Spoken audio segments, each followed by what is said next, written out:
consumer's surplus diagrammatically. So we will be basically taking number of ice creams as per our example. We will be taking this on the x-axis, and on the y-axis we will be taking price paid in rupees. This includes price that we are willing to pay, and also we will show the actual price of the commodity. So if you take the values of prices, it will be 50, 40, 30, 20 and 10. Similarly, we will be taking number of ice creams consumed 1, 2, 3 and 4. So that is what we have shown in our example. Now what you need to understand here is that when the first unit of the commodity is consumed, we are willing to pay a price of 50, but the actual price is 20. So this shaded area, the difference between the two, gives us the surplus.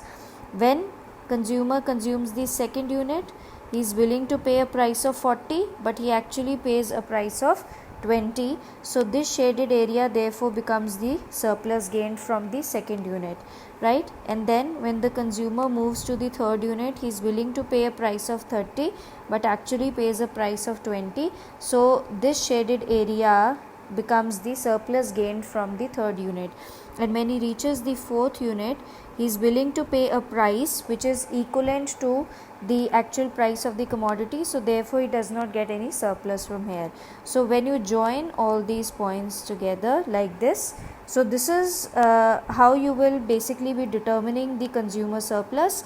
Now the shaded area, this complete shaded area, if you can see, I am shading it all over again for you guys.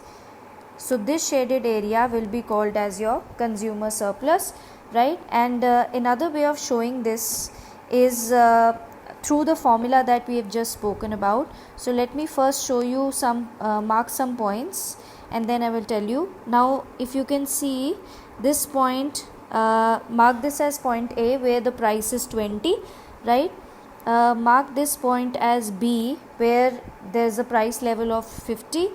Then this point as C, mark this point as D, and mark this point as E. So I have marked 5 points, A, B, C, D, E, and O is already marked here. O is the point of origin. Now from the formula that we've just seen, consumer surplus is basically total utility minus P into Q. That is how we've calculated it. Now from the graph, if you can see, total utility is also summation of marginal utility minus P into Q. So if you see, summation of marginal utility is O, A, B, C, D, E. Now this complete area O, A, B, C, D, E, this is the sum total of marginal utility, or it is the total utility that you derive from the entire consumption of 4 units, minus P into Q is the area O, A, D, E. This is the area of this rectangle. Now as you know, the area of rectangle is length into breadth. So what is your length? Length is the quantity consumed, the 4 units consumed, and the breadth is basically your price paid per unit, which is 20. So that is O, A, D, E, right? So if you subtract both these areas, O, A, B, C, D, E minus O, A, D, E, you basically get the shaded area A, B, C, D.